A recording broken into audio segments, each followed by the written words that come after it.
Salutare, dragi prieteni, și bine v-am regăsit la Alexandra's Vlogs. Astăzi vom fi alături de o persoană foarte specială.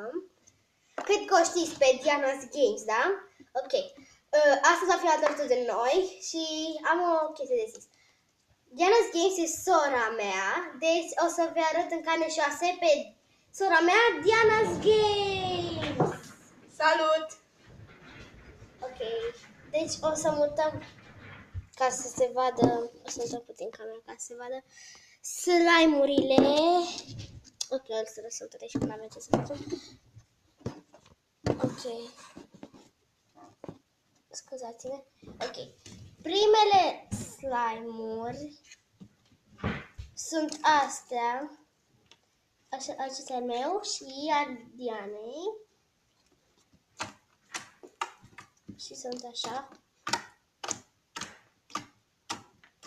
Și se întind foarte bine. Da, e super.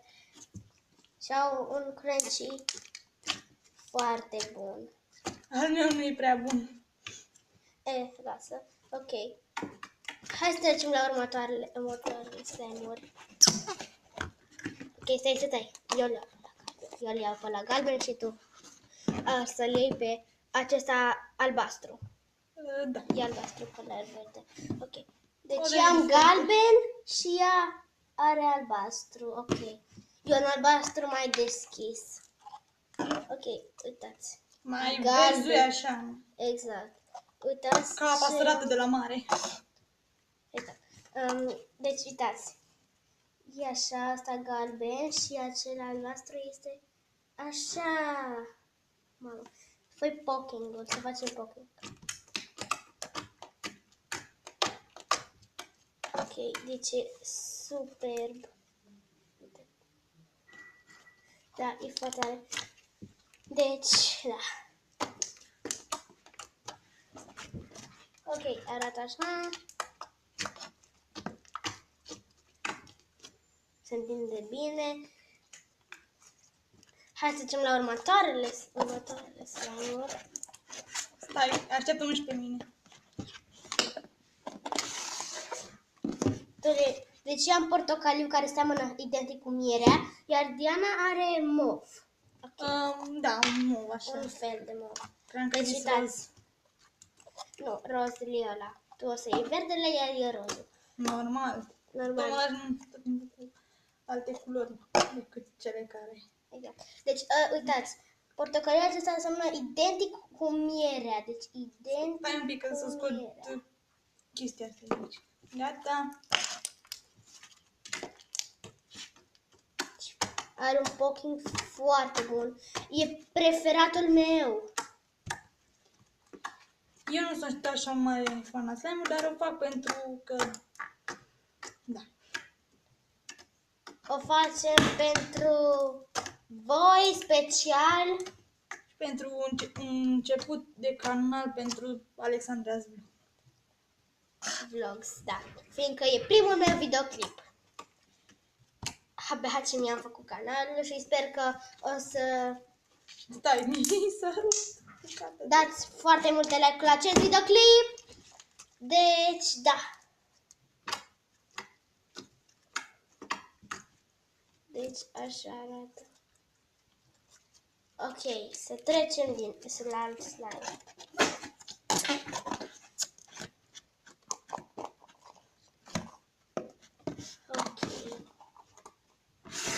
Ok. Roz și verde. Okay. Deci asta e rozul. Eu zic la slime-ul ăsta roz că este bubblegum slime. Și ăsta zice că e un fel de mâscă. Scârboasă. Ca bubblegum slime. E bubblegum. Și swamp slime. O să-i spun așa. Da. Deci așa arată.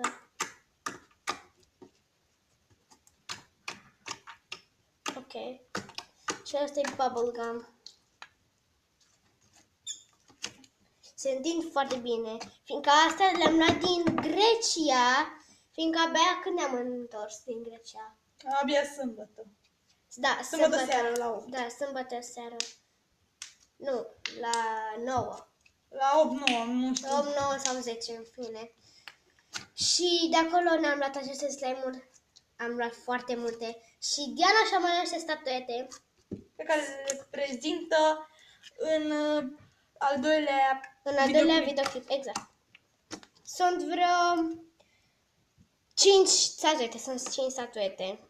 Și o să vi le arăt. 4 statuete 4 statuete mari. și una mică. Și chestia e că o statuetă de ale Dianei o cheamă Diana. Știți zeița aia? A vânătorii. Da. Dar hai să nu discutăm despre asta și să ne întoarcem la videoclip. Exact.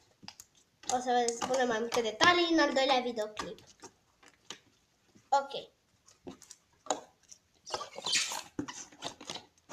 Să prezentăm și ultimul slime. Da, deci o să luăm foarte puțin din el, fiindcă e transparent și nu vrem să-l stricăm, da? Ok. O să-l punem... se pare că stă. Nu stă.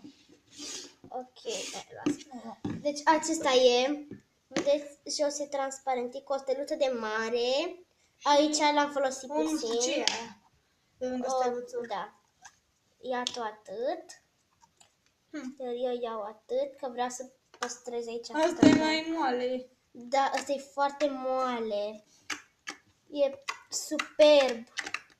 Dar să și le combinăm și le punem înapoi în capac, nu? Da. Pentru că e același... Deci uitați, ăsta e foarte transparent, e bun și... Mie mi s-a rupt că e E prea... preferatul meu, deci ăsta e cel mai bun slime pe care îl am eu. Eu nu pot să-l mai întind, ăsta e prea mare, se rupe.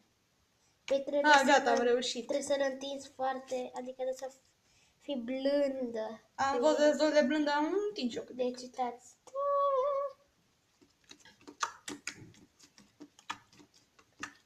Ok.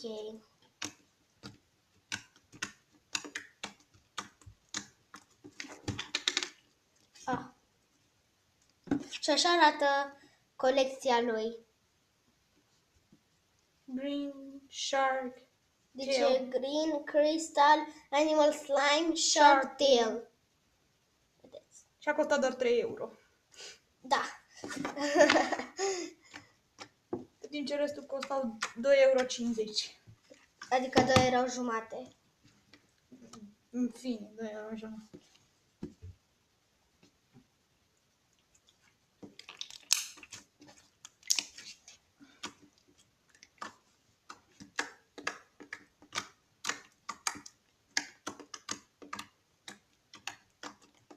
Să aplicăm acum să le punem la loc. Ok. Ce mare când l-amesteci.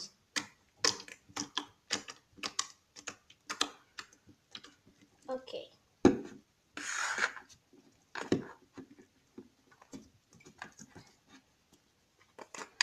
Deci cam asta a fost.